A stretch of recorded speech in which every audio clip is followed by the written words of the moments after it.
Hola, and welcome to our guide on the top things to see and do in and around the stunning beach town of Varadero. Varadero is Cuba's #1 place to visit for a relaxing beach holiday, boasting one of the world's best beaches, a local town, and plenty of cultural and adventure activities within a short drive. In this video, we'll give you inspiration for plenty of full-day and half-day trip ideas when you visit. Enjoy the video, and don't forget to subscribe for more travel content. Starting with the star of the show, you'll want to spend plenty of time at Varadero Beach. We've travelled across the world and not many beaches are quite like the 13-mile strip at Varadero. It has powdery white sand, a vibrant turquoise sea and miles upon miles of beautiful beach scenery. It's currently rated as the world's second best beach on TripAdvisor.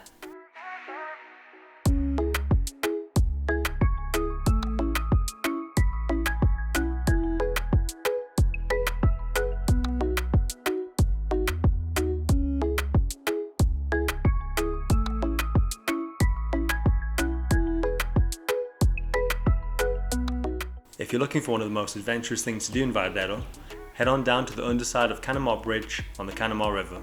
A fun activity on many tours to Matanzas, but also available if visiting by taxi, a thrilling speedboat ride will give you an up-close view of the winding river. It features lush Caribbean vegetation and a number of different bird species. We recommend including the Canimar River speedboat ride as part of a wider Matanzas tour.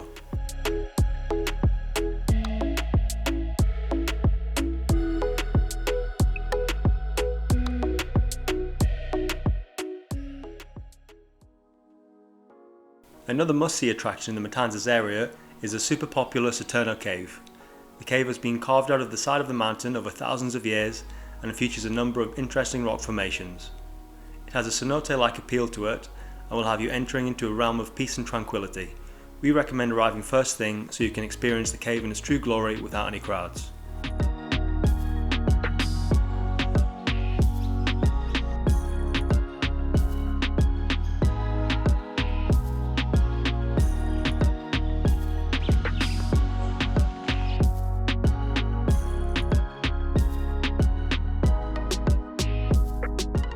Visiting the town of Matanzas is a must-see if you're staying in Varadero. Head to the Monserrate viewpoint for panoramic views of the Yumuri Valley on one side and the town of Matanzas on the other.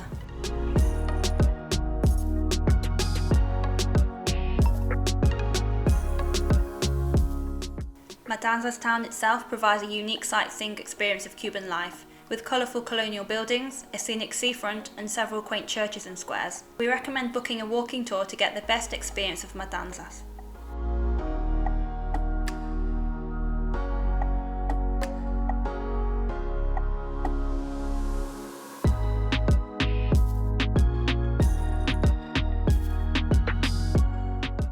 One eye-opening cultural event we stumbled upon in Matanzas was a school reenactment of a Cuban Revolution memorial in town. It was lovely to see, highlighting both the rich history of Matanzas and the family spirit of the Cuban people.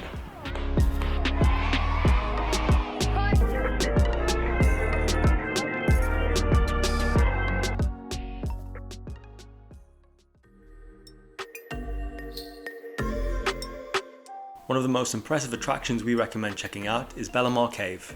We were amazed that this place didn't have more hype and interest.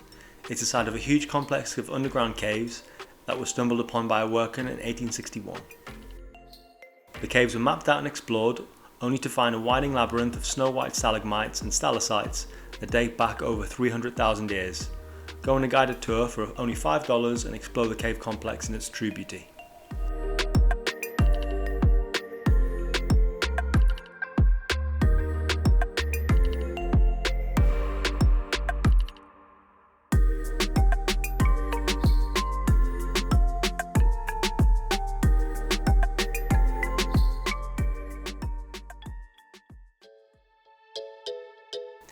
Another fun day trip that's ideal for beach and boat lovers is a catamaran trip to the tropical island paradise of Cayo Blanco. A regatta of catamarans depart every morning, sailing towards this secluded island in around an hour and a half.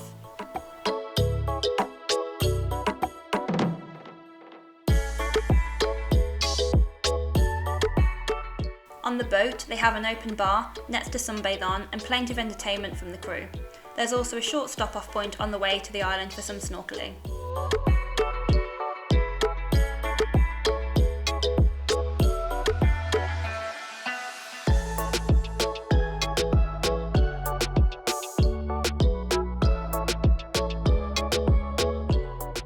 When you arrive on Cayo Blanco Island, you'll be greeted by a freshly made barbecue lunch with tropical fruit. You then have a few hours to relax and enjoy the powdery white sands of the island. The sea here is calm, the atmosphere is peaceful, and it makes a perfect beach day.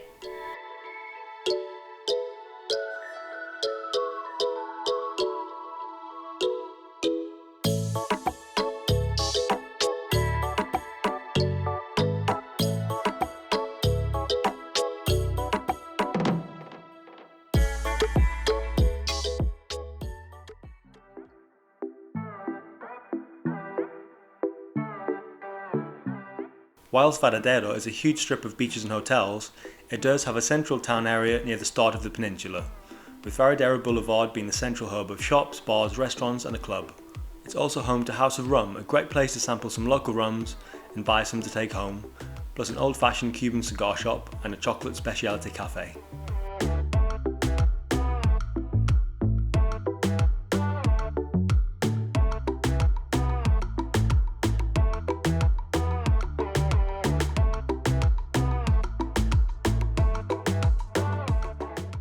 On an evening, head to the famous Beatles bar for a drink and soak up the lively atmosphere. Havana Club is the place to go for partying until the early hours. Also in downtown Varadero is a lovely park called Josone. It was closed for renovation when we visited, but it should be open now. It's a small but picturesque botanical gardens with palm trees, colourful tropical plants, and a lake where you can rent a boat and relax in the sun. Aside from Boulevard and Josone Park, First Avenue is the go-to place for countless cafes, restaurants and gift shops. Further along from First Avenue, the Flea market is home to a collection of small stalls. They sell everything from Cuban art and small wooden souvenirs to clothing, house decorations and snacks.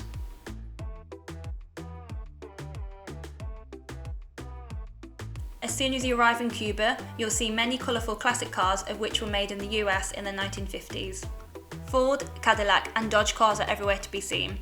Jump in a classic car taxi or book a tour and enjoy being driven around Varadero in style.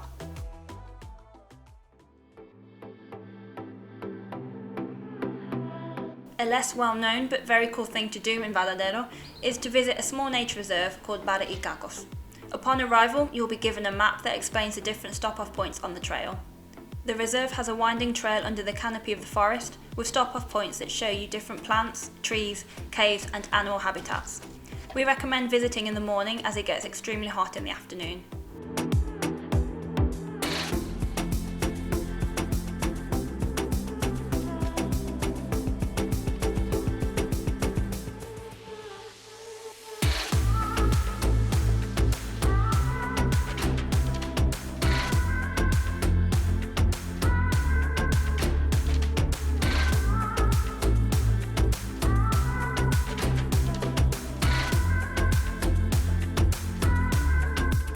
In addition to the eco-reserve, you can visit the nearby Ambrosio Cave, which is just a short walk away down the main road. Ambrosio is a lot like the caves on the Varahicacos nature trail, but far more impressive, carved deep into the heart of the rock.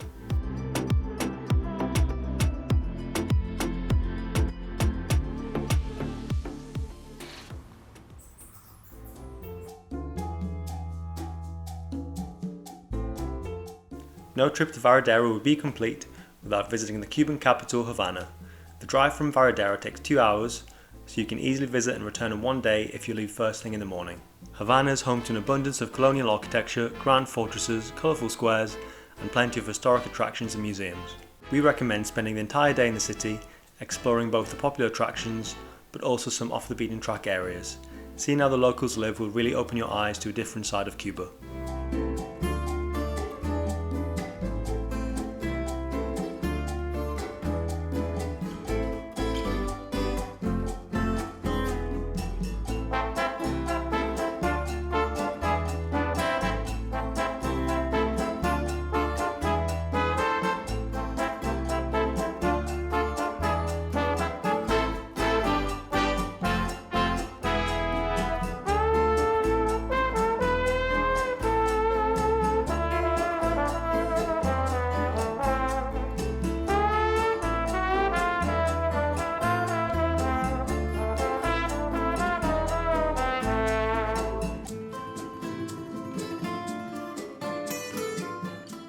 perfect stop-off point while heading to or from Havana, this bridge is the tallest and longest bridge in Cuba. It's also considered one of the marvels of Cuban engineering.